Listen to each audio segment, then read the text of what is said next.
durfte eine wahrhaftige Weltanschauungspartei sein. Und zweitens, Sie wollten, Herr...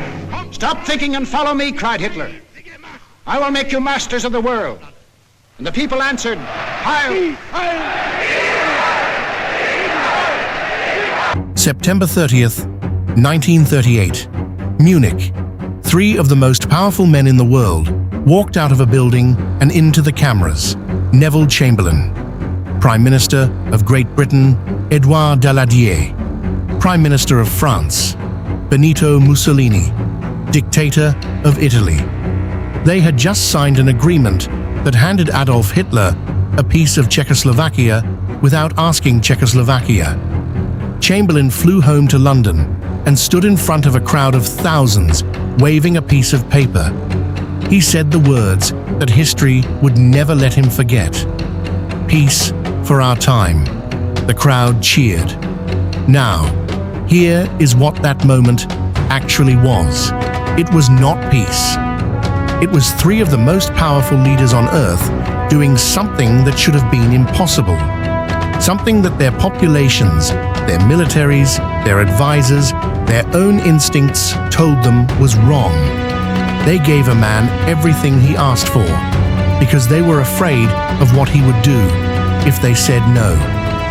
That is the question at the center of this video. Not what Hitler did, what he was, what specific quality in one man from nowhere with nothing made the entire world rearrange itself around his demands. What made prime ministers tremble? What made generals obey orders they knew were suicidal? What made 80 million people follow one voice into the most catastrophic war in human history? The answer is not simple, but it is there, and once you see it, you cannot unsee it. To understand what Hitler became, you have to begin with what he was. And what he was, for the first 30 years of his life, was almost nothing. Adolf Hitler was born on April 20th, 1889, in a small Austrian town called Braunau am Inn, on the border with Germany. His father was a customs official. His mother was a housewife who adored him and died of cancer when he was 18. That death marked him in ways that psychiatrists and historians have been arguing about ever since. But the external facts of his early life are not complicated. He wanted to be an artist. He applied twice to the Vienna Academy of Fine Arts. Twice, they rejected him. The rejection letters were polite. The Academy found his work technically competent, but lacking in creative depth. He was, in the language of the rejection, not good enough. He spent the next several years in Vienna, living in homeless shelters and cheap boarding houses, selling postcard paintings on the street, absorbing the political atmosphere of one of the most politically charged cities in Europe. Vienna in 1908 was a cauldron. The Austro-Hungarian Empire was rotting from the inside. Nationalism was rising. Anti-Semitism was not a fringe position. It was mainstream, respectable, openly discussed in newspapers and political speeches. Hitler absorbed all of it. He was not yet dangerous. He was a failed artist, living in poverty, reading political pamphlets, and nursing a growing conviction that the world had treated him unjustly. That conviction of personal injustice scaled up to national injustice would become the engine of everything that followed, but not yet. When World War I broke out in 1914, Hitler volunteered immediately for the German army. Not the Austrian army, the German army. He had already decided in his own mind that he was German, not Austrian. He served 4 years on the Western Front. He was wounded twice. He was awarded the Iron Cross First Class, a decoration rarely given to enlisted men for bravery. He was a good soldier, and he was, by every account, genuinely, profoundly at home in the war. Not because he enjoyed killing. The records don't suggest that, because for the first time in his life, he belonged to something. He had a purpose, a uniform, a cause, brothers. When the war ended in November 1918, with Germany's defeat, Hitler was in a hospital recovering from a gas attack that had temporarily blinded him. The news of the armistice reached him there. By every account, including his own, he wept, not from grief about the dead, from rage. He had found the one thing that gave his life meaning, and someone had taken it from him. He would spend the rest of his life trying to get it back, and the world would pay for that grief in ways that no one standing outside that hospital in 1918 could have imagined. Munich, 1919 to Germany, was in chaos. The Kaiser had abdicated. The new Weimar Republic was struggling to establish itself against attacks from both the left and the right. The economy was beginning the inflation spiral that would, within 4 years, make a loaf of bread cost more than a house had cost before the war. Veterans were coming home to nothing. The streets were full of men in uniform, with nowhere to go and no one to lead them. Into this chaos stepped a 30-year-old corporal with a peculiar talent. He could speak. Not well at first. His early speeches were ragged, emotional, occasionally incoherent. He would start slowly, almost hesitantly, and then something would catch, and he would accelerate, the words coming faster, the rhythm building, until the room was with him completely. It was not the content of the speeches that moved people, or rather, it was not only the content, it was the feeling. A journalist who witnessed one of Hitler's early speeches in a Munich beer hall in 1920 wrote that he had never seen an audience respond to a speaker that way. He wrote that the people in the room were not listening to arguments. They were feeling something he struggled to name. He settled, finally, on a word: recognized. They felt recognized. Hitler was not telling them new information. He was telling them that everything they already felt, the humiliation, the rage, the sense of betrayal, the conviction that Germany had been stabbed in the back by enemies within, was true, was justified, was not their fault. He was the first political figure in post-war Germany to stand in front of ordinary people and say, "You are right to be angry. You were wronged. And I know who did it." That is a very specific kind of political power. It does not require intelligence. It does not require policy expertise. It does not require a coherent plan. It requires only the ability to feel what an audience feels and reflect it back at them, amplified. Hitler had that ability to a degree that no political figure of his era could match. Conrad Hayden, a journalist who covered Hitler from the beginning, wrote that watching him speak was like watching a man become something else. That the private Hitler, quiet, awkward, uncertain in social situations, transformed in front of an audience into a force that seemed to have no relation to the man who had walked onto the stage. He was not performing, he was becoming, and the audiences became with him. By 1921, Hitler was leading the National Socialist German Workers' Party, the Nazi Party. He had a few thousand members, a private army of street fighters called the Sturmabteilung, the SA, the Brown Shirts. He was still, by any objective measure, a minor political figure, but the voice was growing, and the voice was the weapon. November 8th, 1923, Munich. Hitler decided he was ready. He was not ready.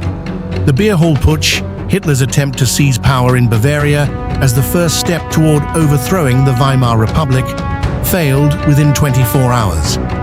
The police opened fire on the marching Nazis. 16 Nazis died. Hitler was arrested 2 days later, tried for treason, and sentenced to 5 years in prison. He served 9 months. Those 9 months changed everything. Not because prison reformed him, it didn't. Because prison gave him time to write. Mein Kampf, My Struggle, was dictated to his deputy, Rudolf Hess, in Landsberg prison in 1924. It was rambling, repetitive, and difficult to read. Most political observers who encountered it dismissed it as the incoherent ranting of a failed revolutionary. They made a catastrophic mistake, because inside the rambling, if you read it carefully, was a complete blueprint, not for a political party, for a method of power. Hitler understood, with a clarity that his opponents consistently underestimated, that democratic systems contain a specific vulnerability.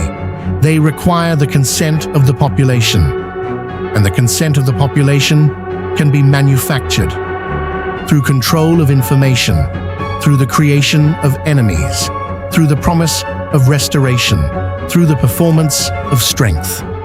Every technique he would use over the next 20 years was outlined in some form in that book. The opponents who dismissed it as fantasy were, within a decade, living inside it. He was released from prison in December 1924. Germany was, at that moment, stabilizing. The economy was improving. The extreme conditions that had fueled the Nazi movement were fading. Hitler spent the next 4 years rebuilding the party in relative obscurity. And then, in 1929, the New York stock market crashed, and the world Hitler had been waiting for came back. The Great Depression hit Germany with a force that is difficult to overstate. By 1932, 6 million Germans were unemployed. In some cities, a third of the working population had no income. Families that had been middle class in 1928 were selling furniture to eat in 1931. The Weimar Republic, already weakened by years of political instability, had no answer. Hitler had an answer. It was not a real answer. It was a performance of an answer. It was the promise of an answer. But in a country where people were desperate enough, the promise was sufficient. The Nazi vote went from 2.6% in 1928 to 37.4% in July 1932. In 4 years, in the middle of a democratic election. The people who voted for Hitler in 1932 were not, for the most part, fanatics. They were not, for the most part, committed anti-Semites. They were frightened people who had watched their savings disappear and their children go hungry. And a man had stood in front of them and said he knew what had gone wrong and he knew how to fix it. They voted for the fix. What they got was something else entirely. On January 30th, 1933, Adolf Hitler was appointed Chancellor of Germany by President Paul von Hindenburg. Hindenburg despised Hitler. He called him the Bohemian Corporal. His advisors told him that appointing Hitler would allow the conservative establishment to control him, to use his popularity while managing his more extreme impulses. This was the second catastrophic miscalculation that respectable people made about Adolf Hitler. The first was dismissing Mein Kampf. The second was believing he could be controlled. Within 6 months of taking power, Hitler had done things that the German constitution said were impossible. He had suspended civil liberties following the Reichstag fire, a fire that the Nazis almost certainly set themselves. He had passed the Enabling Act, which gave him the power to rule by decree without parliamentary approval. He had banned all political parties except the Nazi Party. He had placed the press, the radio, the film industry, and the education system under state control. He had created a secret police force, the Gestapo, with the power to arrest, imprison, and execute without judicial oversight. 6 months, from chancellor to dictator in 6 months, and the world watched and did nothing. Here is the mechanism that made Hitler's power self-sustaining once it was established. It was not simply terror. Though terror was part of it, it was the combination of terror with something more insidious: uncertainty. In Nazi Germany, you never knew exactly where the line was. You knew there was a line, that certain things, said or done, would bring the Gestapo to your door. But the line was never precisely defined. It moved, it changed. What was acceptable on Monday could be fatal on Friday. This uncertainty produced a specific kind of paralysis in the population. If you do not know exactly what is forbidden, the safest thing is to forbid yourself everything. To say nothing that could be misinterpreted, to do nothing that could be misunderstood. To become, in your own daily life, your own censor. Millions of Germans did exactly this, not because they were cowards, because they were rational, because the cost of miscalculation was their family. This is what the historical record shows about life in Nazi Germany, and it is the thing that is hardest to understand from the outside.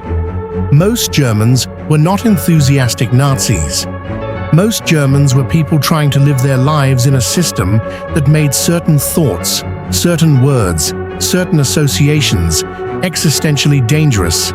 They complied, not from conviction, from self-preservation, and their compliance looked, from the outside, like support, which made Hitler look stronger than he was, which made the outside world more afraid, which made them more likely to give him what he wanted to avoid confrontation, which made him stronger still. This is the feedback loop that took a failed artist from a homeless shelter in Vienna to the master of continental Europe in 20 years. Not genius, a machine, a specific, identifiable machine. And the world, for most of those 20 years, could not find the off switch. Now, here is the part that most documentaries do not adequately explain. Why were world leaders afraid of Hitler specifically? In a way, they were not afraid of other dictators. Stalin was more brutal. His purges killed more people than Hitler's early years of power. Mussolini had been in power longer. The Japanese militarists were equally aggressive. But it was Hitler who made Chamberlain shake. Hitler who made the French government, with the largest army in continental Europe, capitulate without a fight.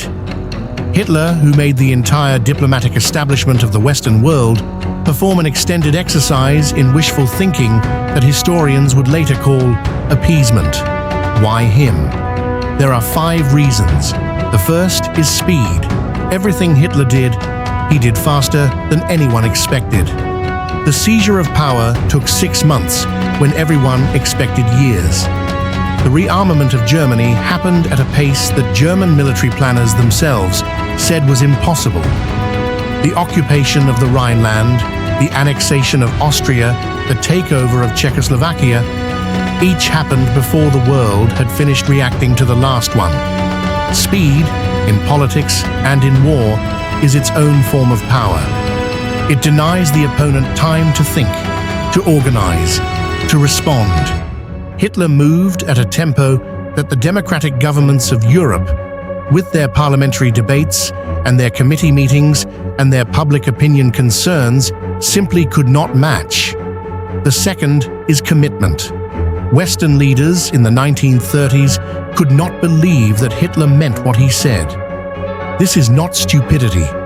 It is a very human failure of imagination. When a man stands in front of you and says he intends to conquer Europe, dominate the world, and eliminate an entire people, the rational response of a rational person is to assume he is speaking rhetorically, that he is using extreme language for political effect, that no one actually means things like that literally. Hitler meant it literally. The Western leaders who negotiated with him were trying to find the reasonable man behind the extreme rhetoric.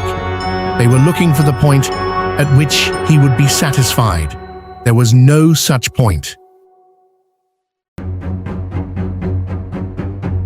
And by the time they understood this, he had already taken everything he needed to make stopping him catastrophically expensive. The third is manipulation. Hitler was a masterful reader of individuals. In one-on-one meetings, he deployed a specific technique that multiple heads of state described in almost identical terms. He would listen. He would appear reasonable, even charming. He would identify what his counterpart wanted to hear and say it. And then, once the agreement was signed and the cameras were gone, he would do exactly what he had always intended. Chamberlain came back from Munich with a piece of paper. Hitler, by his own account to his inner circle, laughed about it. The fourth is the army. By 1936, Germany had the most modern, most aggressive, most tactically innovative military force in the world. The Wehrmacht was not simply, it had developed a doctrine of mobile warfare, what would later be called blitzkrieg, that the French and British military establishments had no answer for, partly because they could not bring themselves to believe it was real until it was happening to them. The fifth, and the most important, is will. The Western democracies did not want war. This is understandable. The First World War had killed 17 million people. The men who sat in the British and French cabinets in the 1930s had lived through that war. Many of them had fought in it. The populations they represented had buried a generation of young men and were not willing to bury another. Hitler had no such hesitation. He wanted war, not as a means to an end, as an end in itself. He believed genuinely and completely that war was the natural state of nations. That struggle was the engine of human progress, that a people who would not fight did not deserve to survive. When a man who wants war faces men who will do almost anything to avoid it, the man who wants war wins every negotiation, every time, until the day the men who wanted peace decide they want survival more. Here is the hardest question. Not what Hitler was, but what made him possible. Because Hitler did not appear from nowhere. He was not a unique evil that descended on a previously innocent world. He was a product. He was produced by the humiliation of Versailles, which stripped Germany of territory, imposed crippling reparations, and explicitly assigned to Germany the full moral responsibility for a war that had been started by multiple powers for multiple reasons. He was produced by the Great Depression, which destroyed the economic stability that democracies require to function. He was produced by the weakness of international institutions that were not yet strong enough to enforce the peace they had designed. He was produced by the anti-Semitism that was not a German invention, but a European institution, centuries old, that he weaponized with a precision and a ferocity that the world had not seen before. He was produced by the failure of good people to act, not from cowardice, from a failure of imagination. The same failure that makes it difficult, even now, to fully comprehend what happened. Because the mind recoils from it. Because the scale of it, the deliberate systematic murder of 6 million people, the deaths of 70 million in the war, is not something the human brain is designed to process. And that recoil, that difficulty of comprehension, is itself a danger. Because if we cannot comprehend how it happened, we cannot see it happening again. September 30th, 1938. Munich. Neville Chamberlain stood in front of his country, waving a piece of paper. He was not a stupid man. He was not a coward. He was a man who had looked at what another war would cost and decided the price was too high. He was wrong, not because peace is wrong, because the man across the table from him had never wanted peace, had never pretended to want peace for longer than it took to get what he came for. The lesson of Munich is not that you should always choose war. The lesson of Munich is this: when a man tells you who he is, clearly, repeatedly, in writing, in speeches, in actions, believe him. The world did not believe Hitler until he had already taken everything he needed. That is why the world was afraid of him, not because he was superhuman, because he was utterly, completely, and transparently human. and the world kept looking for something more complicated, right up until the tanks started moving. I am WW2 Narrator. If this story deserves to be told, if these questions deserve to be asked, a like helps this video reach the next person who needs to hear it. Subscribe, turn on the bell, the next story is coming. And if someone in your family lived through this period, in any country, in any role, leave their name below. Every family has a story. Most of them have never been told. Thank you for watching. World War II ended many years ago. The guns became silent, the battlefield disappeared. But the stories never truly ended.